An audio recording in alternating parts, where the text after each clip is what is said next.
Provinsi Maluku merupakan provinsi tertua di Indonesia. Sejak Indonesia merdeka, 8 provinsi telah ditetapkan dalam Sidang Panitia Persiapan Kemerdekaan Indonesia (PPKI) sebagai pendiri wilayah Indonesia.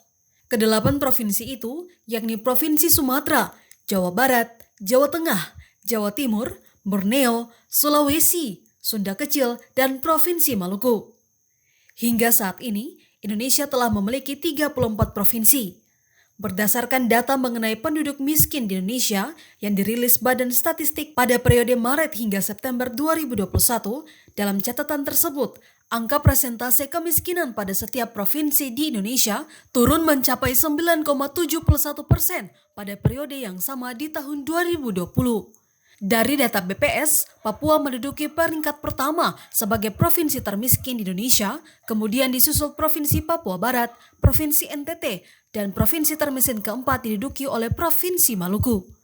Wakil Rektor Bidang Administrasi Umum dan Keuangan Unpati, Dr. Yance Ciptabudi pada dialog bersama para peserta program reguler angkatan dari Lemhanas RI dalam sesi tanya jawab, ia mengatakan bahwa membangun Maluku harus berdasarkan Bhinneka Tunggal Ika. Membangun Maluku itu, kata Ciptabudi, harus dibangun dengan cara yang berbeda pula. Dikatakan, jika kita menghargai Bhinneka Tunggal Ika sebagai satu dari 4 pilar itu, maka harus dipraktikkan. Dari perbedaan itu, maka Maluku juga harus diperlakukan berbeda, yang mana Maluku merupakan provinsi berciri khas kepulauan. Pembangunan, kata Ciptabudi, harus disesuaikan dengan kondisi geografis tiap provinsi yang ada di Indonesia. Masih pernah menanya ke saya, Pak, Bhinneka Tunggal Ika itu apa? Saya bilang begini, Bhinneka Tunggal Ika itu adalah berbeda-beda tapi satu. Kalau ditanya sama mereka, apakah bukan satu yang dibeda-bedakan? Ya, ini satu persoalan, Pak. Kalau kita menghargai, kalau kita anggap itu Bhinneka Tunggal Ika sebagai kita punya salah satu pilar, 4 pilar itu, ya silakan dipraktekkan. Silakan dipraktekkan oleh negara ini. oleh pimpinan negara ini bahwa kita yang 4 pilar salah satunya Bhinneka Tunggal Ika. Praktekkan, mari kita praktekkan Bhinneka Tunggal Ika itu yang berbeda-beda tapi satu. Jadi kalau kita berbeda-beda tapi satu, bukan dari segi budaya saja, dari setiap mereka ini itu dipakai semua itu masing-masing. Tapi kita berbeda-beda semua aspek, Pak. Baik aspek geografis, aspek segala macam, dan aspek kondisi wilayahnya. Kalau kita berbeda-beda, tapi satunya di pelabuhan juga berbeda-beda, Pak. Seperti Provinsi Maluku ini, yang kepulauan. Artinya di pelabuhan yang berbeda juga. Dan dalam paling tidak menurut saya, dalam 3 aspek. Harus di pelabuhan berbeda untuk karena kondisi wilayahnya berbeda.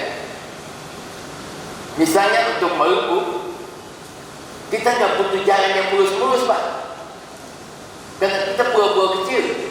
Kalau jalannya tidak mulus, paling-paling kita terdapat 1-2 jam. Yang kita butuhkan di provinsi kepulauan itu transportasi laut dan transportasi udara.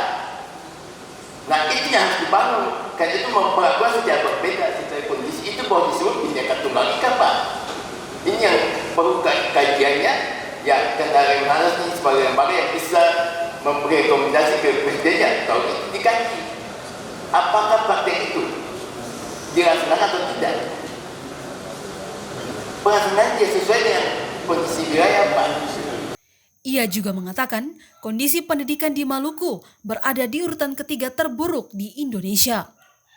Demikian juga dalam bidang pendidikan. Kenapa setahu saya pendidikan Maluku juga nomor 3 dari bawah, Pak. Bukan dari atas, nomor 3 dari bawah. Pokoknya semua kita memegang medali, tapi yang jelek-jeleknya kita ini sudah termiskin keempat dalam segi pendidikan terjelek nomor 3. Saya pernah melakukan kajian kenapa pendidikan Maluku terjelek nomor 3. Saya belajar undang-undang pendidikan, saya temukan salah satunya SMA ada di ibu kota kecamatan pertama. SMA ada di ibu kota kecamatan. Kalau saya tinggal di kota Surabaya, saya mau masuk sekolah di SMA di Malang juga saya bisa jalan kaki. Saya ketemu sekolahnya. Tapi kalau di Maluku, SMA ada di kota kecamatan, yang berkena Maluku punya 1.340 pulau,